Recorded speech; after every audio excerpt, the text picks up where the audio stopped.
When we think about how families start, there's usually a pretty standard playbook, right? You meet, you date for a while, maybe get engaged, tie the knot, and then eventually start a family.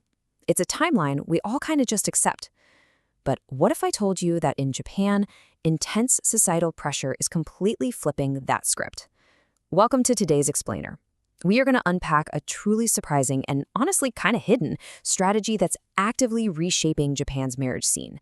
It totally defies our expectations of how and why modern families are actually formed. Okay, Section 1, a surprising marital strategy. Pregnancy as a plan, not a scandal. To really get what's going on here, we have to look at how a totally unexpected event actually gets used as a deliberate life strategy. In a lot of cultures around the world, an unplanned pregnancy before marriage can cause, let's face it, a lot of social stress, or even be seen as a huge scandal. But as you'll see from the data out of Japan, things are radically different over there.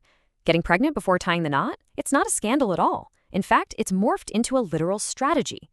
Imagine a couple stuck in years of indecision, or feeling immense pressure to settle down, but just hesitating to take that final leap. An unexpected pregnancy actually swoops in as the ultimate decision maker, completely bypassing that traditional courtship timeline we just talked about. There is actually a specific conversational term for this exact scenario, deki chatakon. That translates directly to, it happened, so we're getting married. It's just stated matter-of-factly. The pregnancy itself becomes a recognized catalyst that hits the go button on the wedding. It completely normalizes this idea where the baby actually comes before the commitment.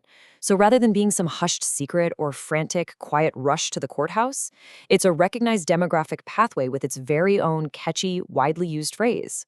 27%. Just let that number sink in for a second. We're not talking about some rare exception to the rule here or a tiny fringe group in an isolated town. Over a quarter, more than a quarter of all couples in Japan entering their very first marriage are doing so specifically because a pregnancy has already happened. That's absolutely massive. When over 25% of an entire population shifts their behavior this dramatically, well, it stops being just a quirky trend and becomes a fundamental restructuring of societal norms. Which brings us to Section 2, the stigma and the stats, or why the immediate ring. We really have to stop and ask, why on earth is this happening on such a massive scale? What are the underlying cultural pressures forcing these rapid unions? Well, this statistical contrast right here hits the nail on the head and instantly shows us why the strategy exists. In America, a staggering 40% of babies are born out of wedlock. It's super common, right? It reflects a society that's pretty used to co-parenting or single parenthood outside of marriage. But in Japan, that number plummets to a tiny, almost invisible 2%. That 2% represents a literal, impenetrable cultural wall. It tells us that raising a child outside of a legal marriage in Japan is statistically almost non-existent. And the underlying reason for that crazy demographic contrast? It's basically a societal zero-tolerance policy for single mothers. Now, this isn't just a mild stigma or, some passing judgment from the older generation. It's a rigid, defining cultural norm.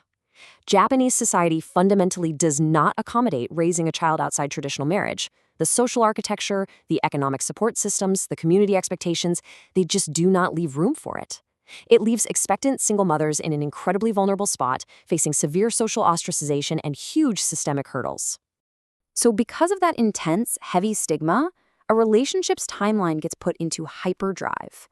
Step 1, a positive pregnancy test, results in Step 2, an immediate wedding ring.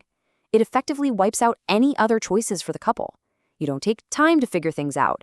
You don't casually date for a few more years to make sure you're highly compatible. Nope. Societal pressure dictates that Step 1 must instantly be followed by Step 2. The couple is essentially boxed into a corner by the harsh reality that having a child out of wedlock is just a path way too difficult to walk.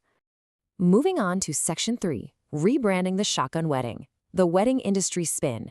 Seeing this massive societal shift and all these couples rushing to the altar, you better believe the commercial sector found a way to capitalize on it. Get this, the wedding industry actually stepped in and completely rebranded the traditional shotgun wedding. They coined the term Suzukaran. They realized, hey, we have this huge captive demographic of rushed, expectant couples who need to get married right now, but they're probably totally stressed out. So they created this word which beautifully translates to the blessed marriage. The industry took a super high-stress situation, one entirely dictated by that zero-tolerance policy we talked about, and wrapped it up in this gorgeous, highly marketable, super positive package. When you put these two concepts side by side, it is wild to see how society and industry are actively masking a forced choice. On one side, you've got the blunt, everyday reality, "Dekichatokon." It happened, so we're getting married. Super matter-of-fact and reactive, right? But on the other side, you have the glossy, industry-approved sozukuron, the blessed marriage. It's a brilliant, if maybe a little cynical, pivot by a whole industry to profit from a demographic necessity. They effectively engineered a way to sell the fairy tale dream wedding to couples who, let's be real, are just trying to survive a cultural mandate.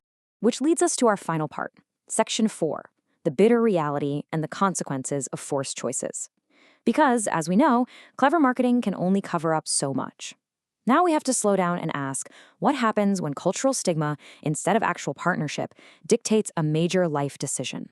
This brings us to the ultimate question, the big elephant in the room when evaluating the long-term success of this whole strategy. Do forced weddings actually last? Think about it. If more than a quarter of first marriages start from a place of sudden obligation and societal fear, what actually happens to these families down the road? Once the wedding cake is eaten and the reality of raising a child really sets in? Well, the grim reality is, they rarely do.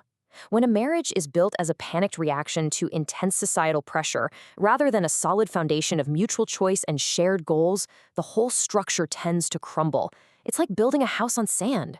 A lot of times, these couples are essentially strangers forced into a lifelong contract.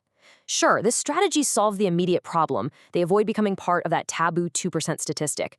But it just triggers a massive secondary crisis, soaring divorce rates and marital collapse among these exact same couples. They escape one societal hurdle only to violently crash headfirst into another. So it really all boils down to this one harsh quote. Japan's solution to its birth rate crisis is marriages that were never a choice. It leaves us with a truly provocative thought to take away. Is an artificial, temporary boost to the birth rate really worth the human cost? Like, what happens to the long-term fabric of a society when a quarter of its first marriages are driven by panic rather than partnership? Thanks for joining me for this explainer today. I'm going to leave you to think on that.